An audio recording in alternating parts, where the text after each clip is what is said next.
Okay, welcome to lesson 50. I'm going to break this up into a couple videos because we are going to finish our Mario Kart example, but then I'm also going to mention indicator variables as well as another full example. So we're going to finish up looking at multiple linear regression where we interpret our model, we look at intervals, and check our conditions. Checking our conditions should look very similar to what we were doing last week with simple linear regression. The main difference between multiple linear regression and simple linear regression is that the number of explanatory variables. Simple means I only have one explanatory variable.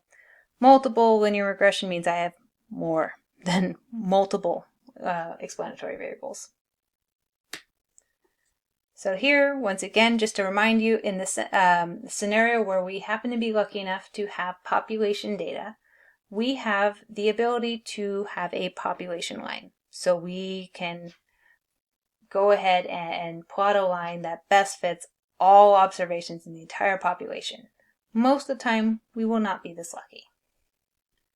So when we go ahead and we estimate it by taking a sample of data and estimating the line from that sample of data, we need to go ahead and make sure that we check our conditions, that it was appropriate to use this regression analysis in the first place. Because if we don't meet these conditions, it may not be appropriate to use any sort of predictions that we have from this line. So our conditions is going to look really similar to last week, is we want to make sure that it was appropriate to fit a line. So we will check our residuals versus fitted plot. So it does have a slightly different title than last week. There are alternatives. You can go ahead and make a residuals versus every single explanatory variable that you have, but when you have more than two or so, it gets very tedious. Residuals versus fitted plot is often what we will use. Observations being independent. This absolutely matters how the study was designed. You want to make sure that you don't have observations in your data set that are going to be related to one another. As long as you can reasonably say the observations in this population or in this sample are going to be independent, you're okay. Definitely don't want them to be spatially, like geographically related or time related.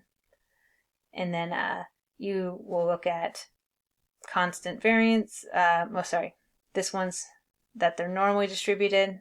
Normal QQ plot or histogram of the residuals will be the easiest way here.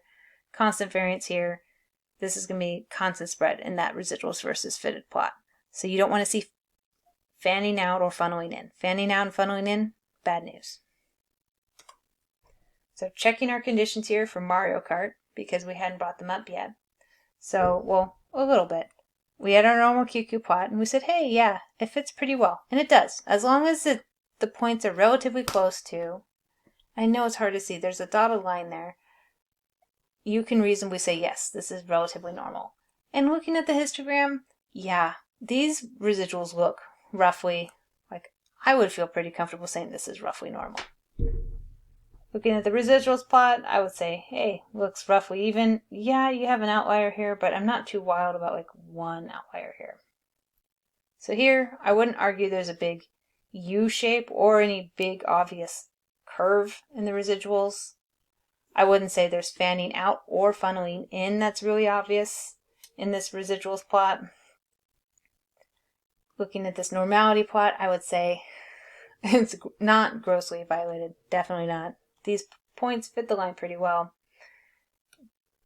In the residuals plot, there does seem to be roughly random scatter. So this looks good.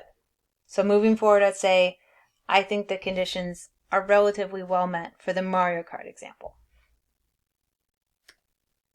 And honestly, this is probably the same outlier there. It wouldn't shock me if it was also that value there. And what's really cool is depending on how you plot it, see how it's numbered, you can even see what observation number it is in the data set and look it up, which is handy. So interpreting the model, we've been trying to give you templates for interpreting a lot of the times. This is really similar to interpreting the slope coefficient. as it was last week, except for one major difference, this first part here. So you want to understand, hey, for a 1 unit increase in whatever explanatory variable or a change in there, what do I expect will happen in the response? You do need to hold all the other explanatory variables constant while you do this. Note, and we will go through indicator variables a little bit here, if you have a categorical variable, it's the same as going from when that categorical variable value is equal to 0 versus when it's equal to 1. We will look at that a little bit there in that coming example there. So here, if you end up with a slope coefficient that's positive, you're anticipating that with a 1 unit increase in whatever that explanatory variable is, the response will also increase. But if you have your slope coefficients negative, you think that increasing that explanatory variable by 1 unit is going to result in a decrease in your response. If it's equal to 0, which is not very common, you're saying that I don't think that the average response value is going to change when I increase this explanatory variable. So here's our template. Absolutely, I'm going to start this one. This one's an important one.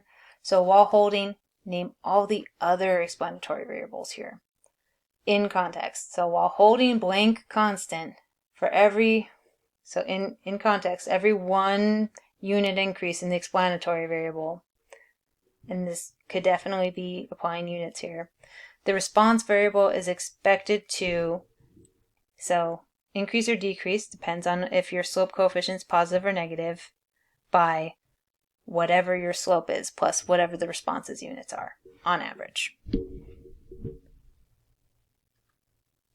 So here we're going to go ahead, throw this out for the Mario Kart example. We're going to look at the slope intercept for starting price, for the number of wheels, and whether or not it's used. So remember, for used, it's a 0. It's equal to 0 if new, and a 1 if used. So we'd be looking at the difference, like it looks like it would decrease in price if it goes from new to used. So slope for starting price, that means you need to hold the condition, so whether it's used or new, and the number of wheels included constant. So when we're not changing up the condition and wheels, for each additional dollar increase in starting price, because that's what 1 unit is here, the total sale price is expected to increase by an average of 12 cents. So this is my slope coefficient here. So it's positive, so increase, and 12 cents because this is in dollars. So 0.12, that's going to be 12 cents. You could absolutely say $0, $0.12, that's fine as well. Then for wheels, now we're going to focus here. So you need to hold the other 2 constant. So for Mario Kart games that have the same starting price and the same condition, we think that increasing the number of wheels by 1, so for each additional game wheel, the total sale price is expected to increase by $6.63. And then last here, so you want to hold starting price and number of wheels constant. So for Mario Kart games that have the same starting price and the same number of Wii wheels included, we think that if you go from a new version of the game to a used version, it's going to be associated with a decrease in about $5.69 in the selling price for that game.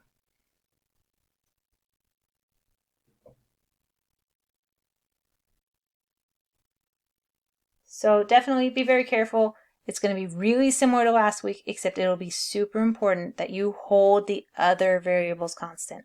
We will absolutely be on the lookout for that.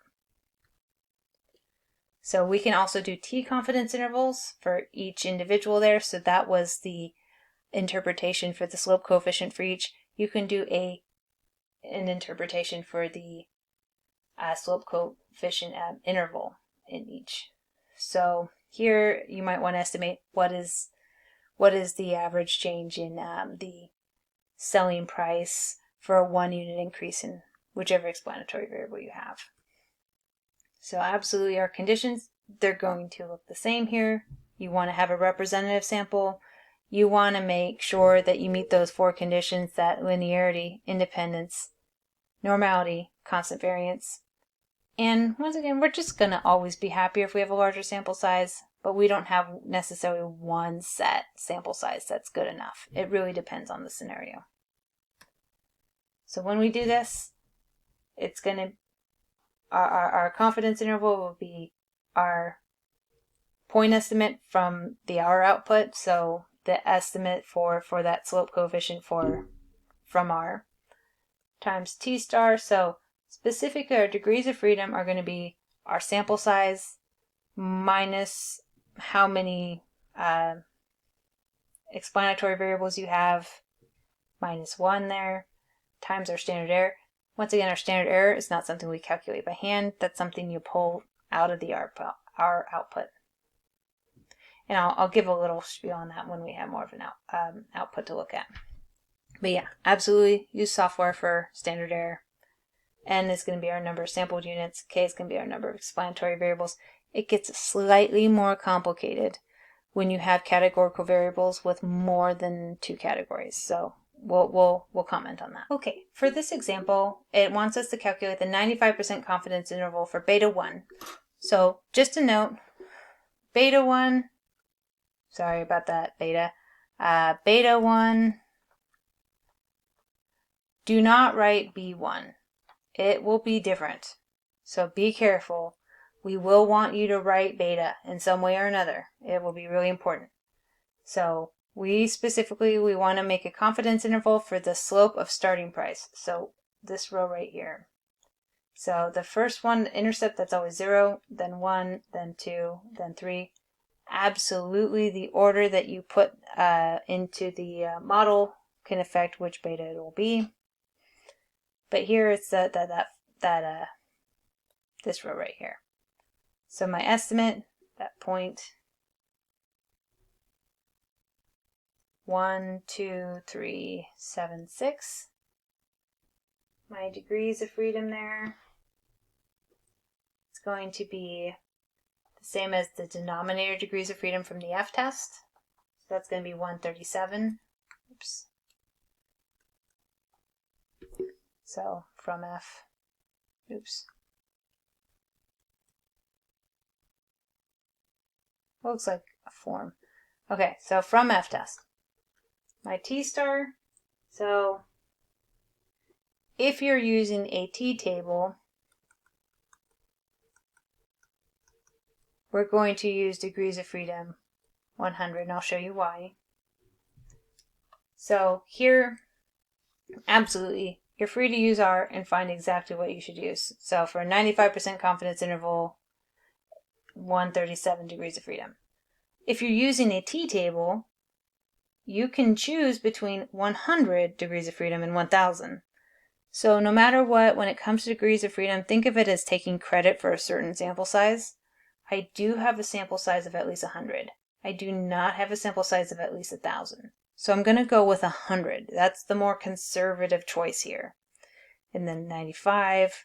So if you use the T table, I would expect using 1.984. Versus if you use R and find the exact value there, the exact critical T star value, it'd be 1.977. So they're pretty close. They're going to have really similar results. Just know that we will be making sure, as long as it's a C star, that's the big thing. We do not want Z star here. So 1.984 if you're using degrees of freedom 100, 1.977 if you're using 137. But you have to pretty much use software to make sure to find that. My standard error, I'm just going to pull from here so that 0.02566. So I'm not going to calculate that, I just take that from the output. So now I have everything I need to plug into here. So my starting point here, my point estimate, 0.12376, plus or minus that 1.984, totally acceptable. In fact, maybe probably even preferred if you use the 1.977. However, if you're doing this by hand, this is pretty much what we'd expect, times standard error there, 0.02566.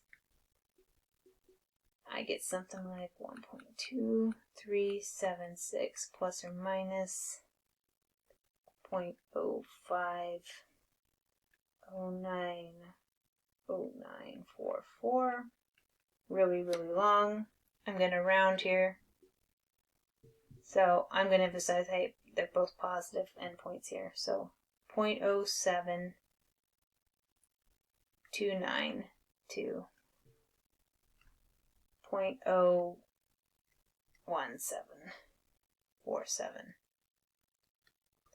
Okay. So remember, we were looking at the slope for starting price when condition and number of wheels are held constant. So the first thing I need to put in this first blank is while holding condition and number of wheels constant.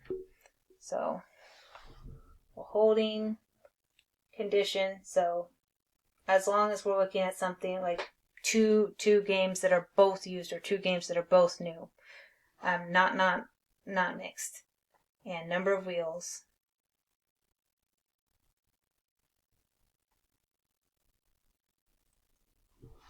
constant for every, so whatever a 1 unit increase in starting price. So because remember these are in dollars, I want to think of this as a $1 increase. So, oops, $1 increase in starting price. Oops, not starting price. In starting price. And then the response is expected. So the response is the selling price. Oops.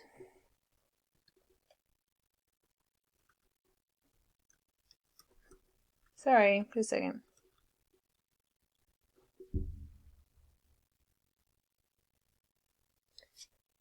So while holding condition and number of wheels constant for every $1 increase in starting price, the response, which is the selling price, so the selling price, which remember that's also in dollars, is expected to, and looking here, it looks like both endpoints here are positive, so we think increase. So increase by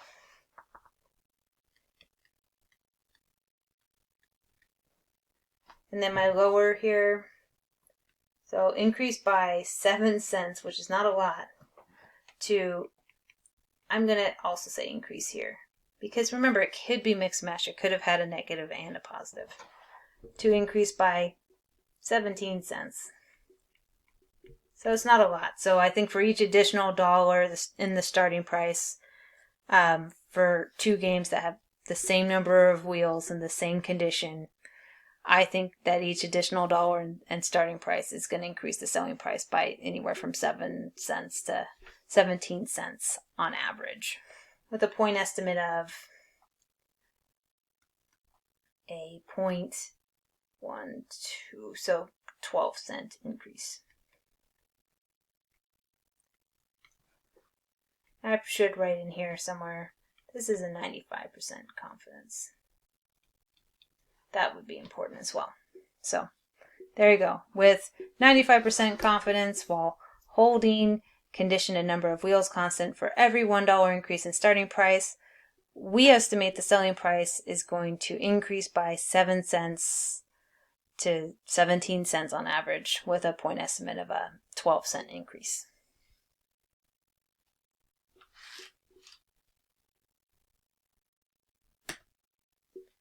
Here, making predictions here.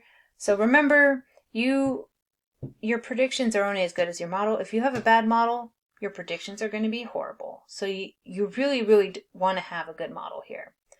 You don't want to depend on hand calculations alone, especially, I mean, they get really, really complicated. Really, the R output is extremely useful.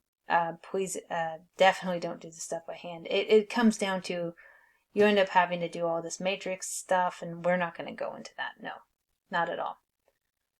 So here, if we want to use the model to predict the sale price in US dollars from an eBay auction, when we had a Mario Kart game that's used and has a starting bid of 99 cents and comes with 2 game wheels, we want to estimate what is the selling price. So here, it's saying that here, my starting price is 0.99, my number of wheels is 2, and my game is used, so I'm going to plug in 1 for my condition. So remember, it's 0 if it's new, it's 1 if it's used. So here, my y hat is equal to 41.8 plus 0.12 times 0.99 plus 0.663 times 2 minus 5.69 times 1. And I have to cheat just a tiny bit. It's not math I do in my head. I end up getting something like, if I don't round, 49.8888. Most of the time we're doing in dollars. We are going to round to 2 decimal places, especially since it says here. Definitely for data analyses, be sure that you pay attention to how many decimal places it says to go. So I'm going to round this here to 49.89. So what this says is my model predicts for a Mario Kart game that has a starting bid of 99 cents or $0.99, has 2 Wii wheels included and is used, I predict it will sell on eBay for $49.89. That's what we're saying here.